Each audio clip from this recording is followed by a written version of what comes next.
লক্ষ্মীপুরে স্কুলছাত্রী হীরামণিকে ধর্ষণের পর হত্যা মামলায় আরিফ হোসেন নামে এক আসামিকে 10 বছরের বিনাশ্রম কারাদণ্ড দিয়েছে আদালত। বুধবার দুপুরে লক্ষ্মীপুর নারী ও শিশু নির্যাতন দমন ট্রাইব্যুনালের বিচারক মোহাম্মদ সাদিকুর রহমান এ রায় দেন।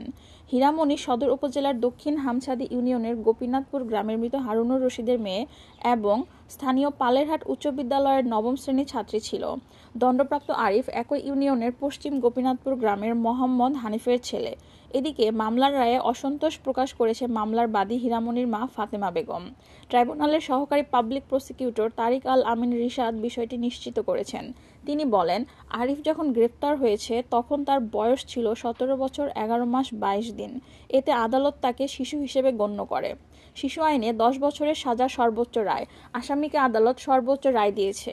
রায়ের সময় আসামি আদালতে উপস্থিত ছিলেন। আদালত ও এজাহার সূত্রে জানায়, 2020 সালের 12 জুন হীরামণিকে বাড়িতে একা পেয়ে আরিফ ধর্ষণ করে। পরে অপরাধের দায় আড়াল করার জন্য তাকে শ্বাসরোধ করে হত্যা করা হয়।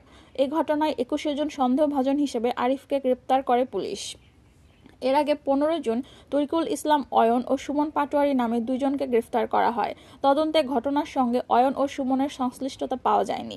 ডিএনএ প্রতিবেদনের মাধ্যমে আরিফের বিরুদ্ধে অভিযোগ প্রমাণিত হয়। পরে একই বছরের 21শে ডিসেম্বর মামলার তদন্তকারী কর্মকর্তা ও সদর মডেল থানার তখনকার পুলিশ পরিদর্শক মোসলে উদ্দিন আদালতে আরিফের বিরুদ্ধে অভিযোগপত্র দাখিল করেন। একই সঙ্গে তদন্তে অয়ন ও সুমনের সংশ্লিষ্টতা না পাওয়ায় তাদের মামলা থেকে অব্যাহতি দেওয়ার সুপারিশ করা হয়। দীর্ঘ শুনানি ও সাক্ষীদের সাক্ষ্যগ্রহণ শেষে আদালত আসামি আরিফকে 10 বছরের সর্বোচ্চ সাজার রায় দেয়। মামলার রায়ে অসন্তোষ প্রকাশ করে মামলার বাদী ফাতেমা বেগম বলে, হত্যাকারী আরিফ ইতিমধ্যে 5 বছর জেলে ছিল। রায় তাকে 10 বছরের সাজা দিয়েছে। আমার মেয়ের হত্যাকারী মাত্র 5 বছর জেল খাটবে, আমি এটা মানতে পারছি না। আমার মেয়েকে ধর্ষণ ও হত্যা করেছে। এই রায়ে আমি কখনো সন্তুষ্ট হতে পারি না।